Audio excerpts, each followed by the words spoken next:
we shall not be moved. We shall not be moved. Hi, Mr. Loomis. Welcome back for this next unit about the civil rights movements that happened in the years after World War II. These are some of the most inspiring and famous stories from all of American history. So I'm glad you've decided to learn about them.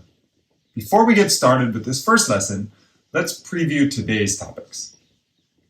You've learned a lot already about African American history in our class, and we'll get started today by reviewing some of that history, since the story of African American civil rights didn't just suddenly start in the 1950s.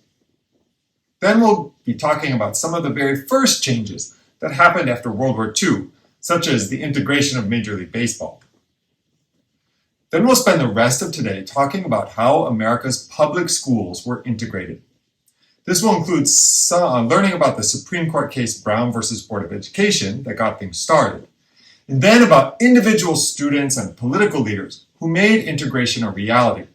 People like the Little Rock Nine, Ruby Bridges, and James Meredith. Let's get started with a review of African American history after the Civil War, since the civil rights movements of marches, boycotts, and great speeches by leaders such as Dr. Martin Luther King Jr., that you probably know a little about already, didn't just suddenly happen. As amazing as it may seem, slavery has been present in the United States longer than it has not. The first slaves were brought to Virginia colony in 1619, and the 13th Amendment to the Constitution did not end slavery until after the Civil War in 1865. That's a total of 246 years. Slavery has been in America 100 years more than it has not. So it would be totally wrong to think that the control of millions of people because of their skin color did not have a huge impact on our country. After the Civil War ended in 1865, 3 amendments to the Constitution were approved. They ended slavery, gave citizenship to Americans of all races, and gave the right to vote to all men. Together, these 3 major changes could have been the start of a totally different way of life in the South. However, in 1877, the government decided to bring soldiers home who had been in the South trying to protect former slaves and force white Southerners to change their way of thinking. White leaders in the South took power back and created a system of rules and laws which put them back in control. The social order of the Old South returned. African Americans were at the bottom of society. They lived in the worst areas of town and had the worst jobs, or lived as hired farmers, living on the farm and always having to pay rent to the white person who owned the land. African Americans could not eat in the same restaurants as white people, swim in the same swimming pools, drink from the same water fountains, or go to the same schools. They could not vote, run for office, and could not change their position in life. African Americans were treated like second-class citizens. It was everywhere, in jobs, schools, government, and even language.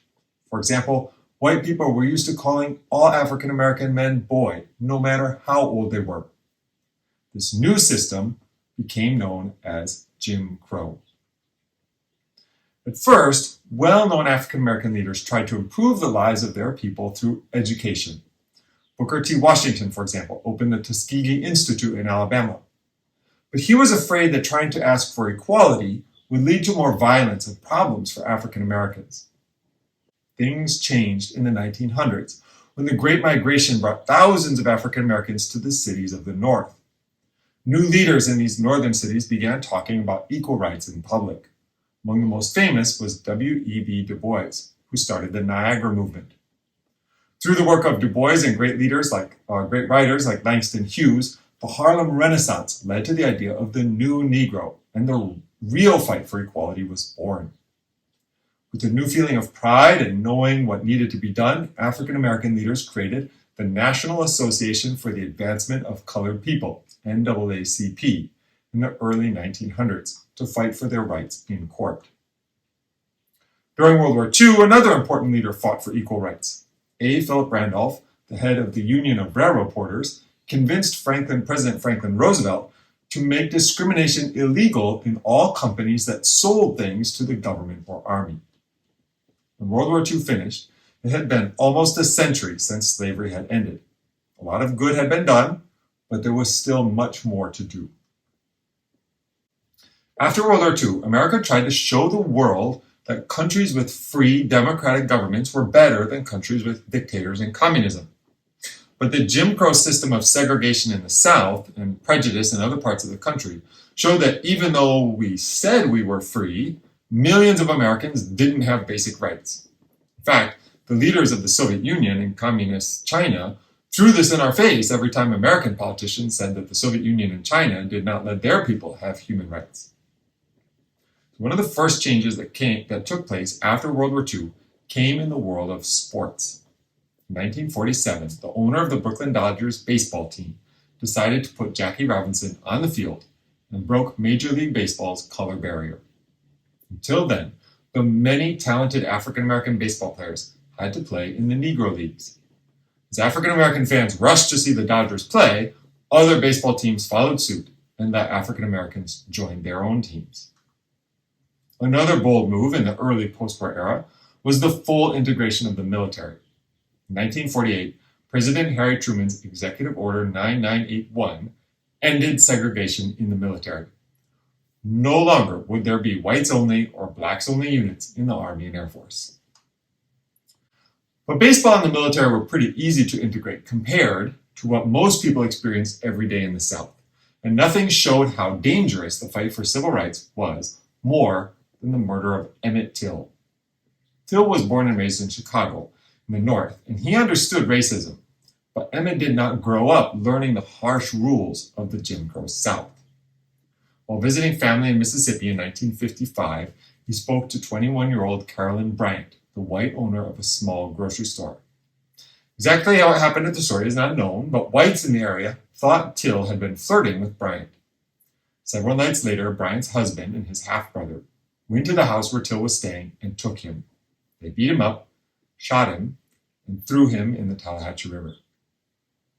3 days later, Till's body was found and returned to Chicago, where his mother insisted on a public funeral with an open casket so the world would know what had been done to her son. Photographs of Till's beaten body were published in magazines and newspapers.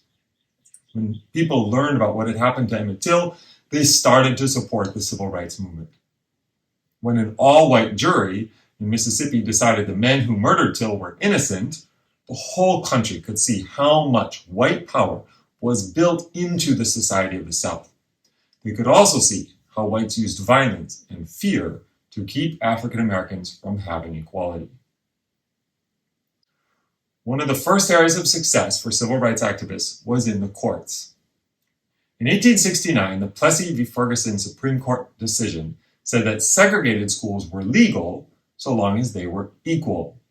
But segregated schools were never equal. Teachers in white schools were paid more, school buildings for white students were nicer, and more money for teaching supplies was given to white students. States normally spent 10 to 20 times as much money on the education of white students as they spent on African American students. In the 1950s, the National Association for the Advancement of Colored People, NAACP, led by lawyer Thurgood Marshall, went to court against the segregated public schools of the South, saying that the separate but equal law had not been followed. In 1954, in the famous Brown versus Board of Education of Topeka case, the Supreme Court said that segregated facilities are inherently unequal. Chief Justice Earl Warren wrote the court's decision, and all 9 members of the Supreme Court agreed. The Supreme Court had sent a clear message that schools had to integrate. School leaders in the North followed the court's decision, but whites in the South were angry.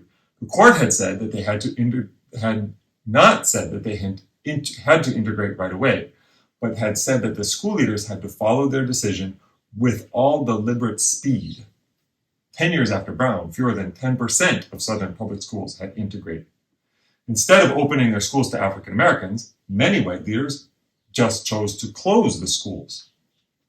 In one county in Virginia, for example, the white county government stopped sending money to schools. Instead, they gave the tax money for students directly to the students to attend private schools. Then they closed the public schools and turned them into private schools that took only white students. Since the schools were private, they didn't have to follow the Supreme Court's order. So despite the Supreme Court's decision, it took the work of many brave Americans to actually integrate America's schools. 3 years after the Supreme Court case, Supreme Court said that segregated schools were against the law, a face-off took place in Little Rock, Arkansas. In 1957, 9 African American students tried to attend the all-white Central High School. When it was clear that white mobs were going to violently stop the students, Arkansas's governor, Orville Faubus, called up the Arkansas National Guard to stop the students. They were known as the Little Rock Nine from going to the school. Then a federal judge declared that stopping the students was illegal. Faubus sent the National Guard soldiers home. When the students tried again to go to school, they were taken in through the back door. Word of this spread, and 1,000 angry white people charged the school. As the police tried to keep the crowd under control, other worried people rushed the students to safety. Amazed Americans watched on television as violent white Southerners harassed polite African American children trying to get an education. Television was new in the 1950s, and it had a powerful effect on how people thought and felt about the news. President Eisenhower was forced to act. Eisenhower did not really want to get involved in the civil rights movement, but he was afraid that the Brown decision could lead to a standoff between the federal government in Washington, D.C. and the state governments. Eisenhower did not believe that individual states had the right to go against the Supreme Court. He ordered the soldiers of the 101st Airborne Division into Little Rock and took control of the Arkansas National Guard so that the governor couldn't use them to stop the students from attending school. It was the first time federal soldiers were sent to the South since the days of Reconstruction after the Civil War.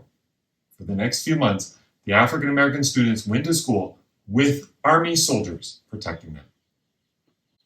The next year, Little Rock city leaders closed the schools. But a year later, the schools were open again. This time, both African American and white children attended school together. It was a victory for the Little Rock Nine and for African American students everywhere. Yet another challenge to segregation was made by a little girl. In 1960, Ruby Bridges was one of 6 African American children in New Orleans who passed the test to decide if they could go to the all-white William Frantz Elementary School. In the end, only Bridges chose to attend, and U.S. Marshals had to go with her to class every day to protect her from the crowds of angry whites who didn't want their children at the same school as African Americans. Bridges later said, "Driving up, I could see the crowd, but living in New Orleans, I thought it was Mardi Gras. There was a large crowd of people outside the school. They were throwing things and shouting, and that sort of thing goes on in New Orleans at Mardi Gras." Former United States Deputy Marshal Charles Burks later recalled, "She showed a lot of courage. She never cried. She just marched her along like a little soldier. And we were all very, very proud of her." As soon as Bridges entered the school, many white parents pulled their own children out. All the teachers except one refused to teach while an African American child was enrolled. Only one person agreed to teach Ruby, and that was Barbara Henry of Boston, Massachusetts. For over a year, Ruby was in a class all alone with just Henry as her teacher. The Bridges family suffered for their decision to send her to William Frantz Elementary. Her father lost his job at the gas station where he worked. The grocery store the family went to would no longer let them shop there. Her grandparents, who were sharecropper farmers in Mississippi, were forced off their land. Ruby remembers that many others in the community, both African American and white, showed support. Some white families continued to send their children to France. A neighbor gave her father a new job. Local people helped them take care of the kids, watch their house to keep it safe, and walked behind the federal marshal's car on the trips to the school. Bridges still lives in New Orleans with her husband and their 4 sons. She now leads the Ruby Bridges Foundation, which she started in 1999 to further the values of tolerance, respect, and appreciation of all differences. It wasn't just elementary, middle, and high schools that needed to be integrated. Universities across the South also excluded African American students. Our final 2 stories today will be about the integration of colleges in Mississippi and Alabama. In 1961, James Meredith applied to the University of Mississippi. He said that it was his civil right to go to the university since it was a state school.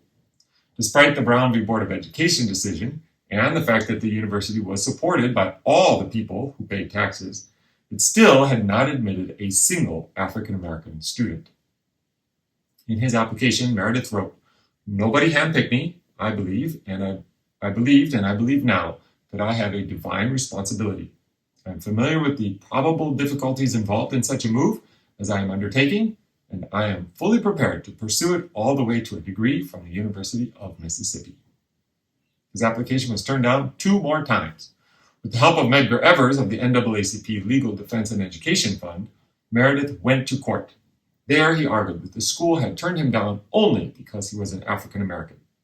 He had a very successful record of military service and had shown that he was a good student. After many lower court cases, the Supreme Court said that their Brown decision was correct and that Meredith had the right to be admitted to the university.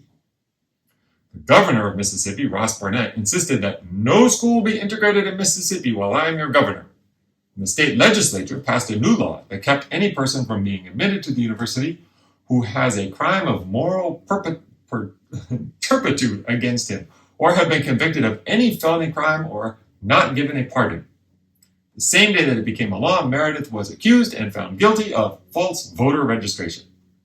Clearly, Mississippi's white leaders were going to do anything they could to keep Meredith from going to the university, so President John F. Kennedy decided to step in.